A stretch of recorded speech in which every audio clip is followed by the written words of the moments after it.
Episode 6 of the Challenge All Stars 2 is in the books, and the season continues on pretty well here. We have the big twist in this episode as the single people competing as singles competitors now find themselves competing in duos for the second half of the game. I like the twist, and we'll get to those teams in a second. The main story remains the King's Palace versus everybody else. But by the end of this episode, I'm convinced we truly have what they call in Big Brother a split house. And those make for some good seasons of Big Brother back in the day when there was legit split houses.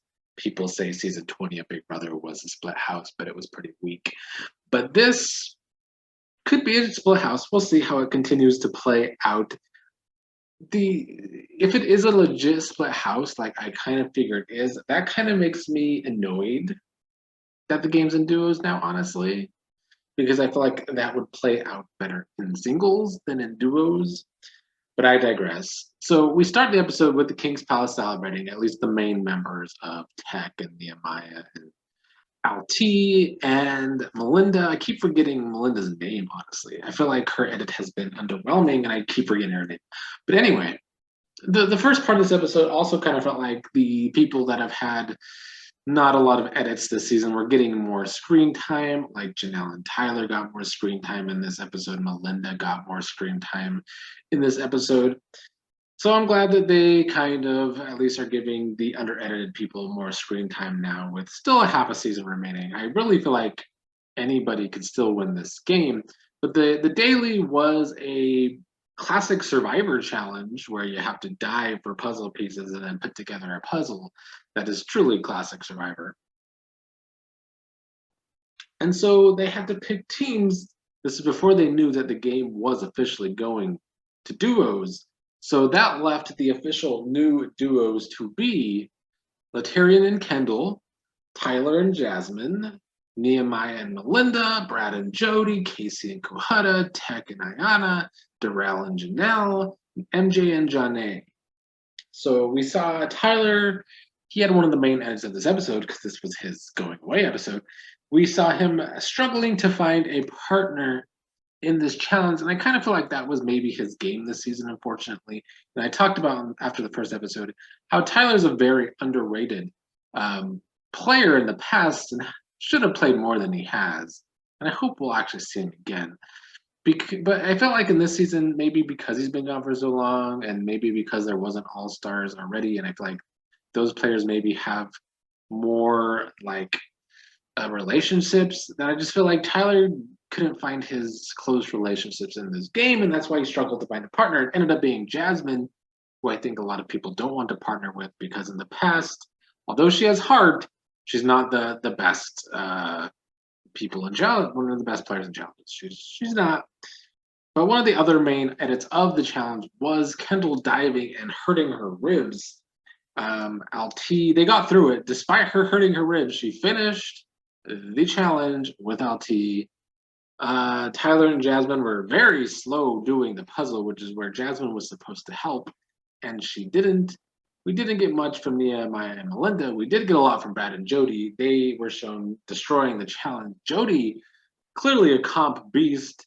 Apparently, even in last week's episode, in episode 5, we didn't even see how well Jody did. Apparently, her time was actually better than some of the guys, and they didn't focus on that in the episode, and I kind of wish they would have. So Jody, clearly one of the challenge beasts for the women this season. Her and Brad, a strong team. Not much from Casey and Kohutta. Tech and Ayana clearly get along, clearly like each other. As Tech was talking about, Ayana's a lot, but Tech himself is a lot. So that team, I think, is just going to be a lot. And Darrell and Janelle, and then MJ and Janae. MJ and Janae seem to do really well in the puzzle together.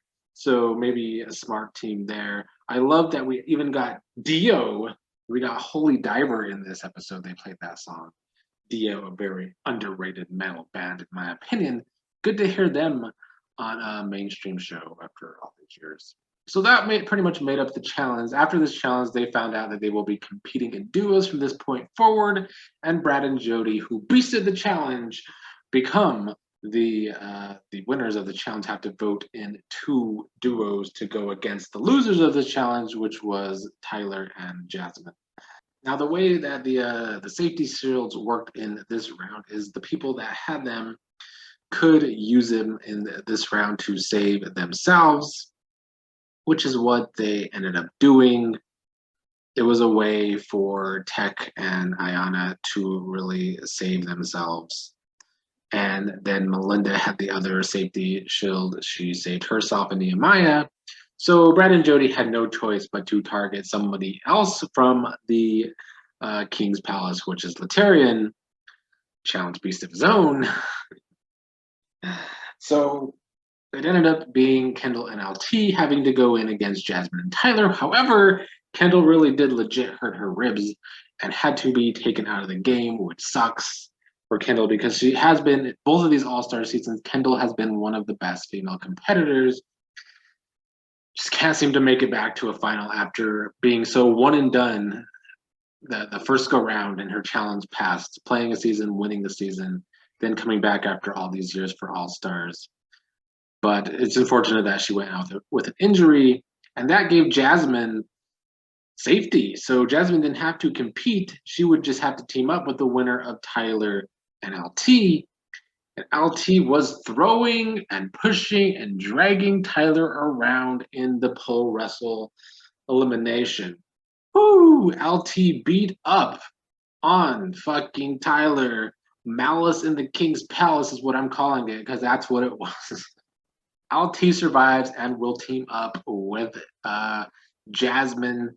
LT seems to like that Jasmine has a lot of heart. He was coaching up Kendall when she was afraid in her challenge. So, I mean, I feel like that's a good partner for Jasmine to have because LT is a competitor and he's also very caring and also very like teaching. I love fucking Laterrian.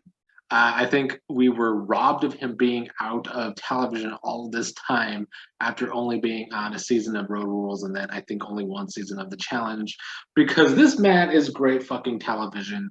I love when he gets pumped up. I love when he talks trash. He cracks me up and he's great TV. And the King's Palace doesn't take on any damage in this episode.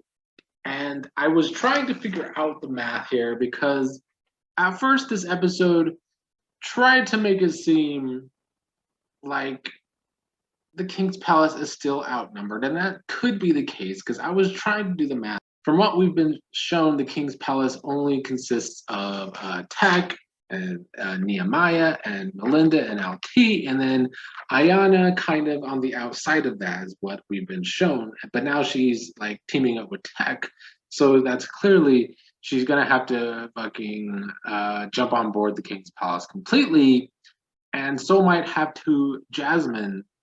So I think the King's Palace has at least 6 numbers altogether if they really dig deep to try and get numbers. But that leaves 8 competitors against them, with the main ones, of course, being Brad and Darrell and Jody. But we've seen over time in these episodes that Kohutta and Casey, and now Darrell's teaming with Janelle, and then we see MJ in that this whole time. And in this episode, Janae has also been with them this whole time, at least with Darrell. But I was really thinking about it, and I feel like Janae is the possible odd one out in that, where Janae might be the one person in the middle of both of these, because we've seen that she's close to Jasmine. So I don't think she's going to completely turn on Jasmine. And we also know that in the first episode, and I think it was the second episode, when Derek Chavez was sent in, Janae and Jasmine were very upset with Darrell. And then Darrell in this episode doesn't want to vote against LT and Kendall and kind of wants to like save face socially. So he votes in Janae and MJ. I don't think that was smart of Darrell in the long run for his game or to keep the numbers. So if Janae isn't quite with those other people that aren't in the King's Palace, it's kind of 7 versus 6 in the King's Palace, with Janae being the wild card. And I find that all very intriguing. I love that we have a split on a challenge season. I feel like it's been quite a while since we had at least a good split on any show. So I love it. I love that we have almost an even 7-7 split going into these last 4 episodes of the season. I feel like they built it up nicely enough. And I'm very interested to see where it goes from here because there's so many different possibilities. Will they just be taking clear shots? We have the safety shield, so I think that should save LT and Jasmine. But LT's crazy enough to save somebody else and go in himself, even with Jasmine as his partner. So who knows? But yeah, I found that math very interesting. I don't really clearly know where John A stands. Um, if MJ is as with like Darrell and Brad as he's seemed in the past, but Darrell's fucked up those relations too. I feel like Darrell is really not having a great social game in this season.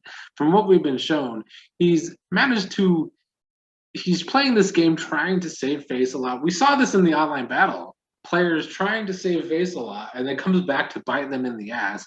And I really feel like that could happen to Darrell. But Darrell's good at getting to finals, so who knows? I'm sure he could weasel out of it or just challenge Beast his way out of it. But that is where it stands. A possible 7-7 split, or at least a 7-6 split, with Janae kind of being able to play both sides if she really wants to.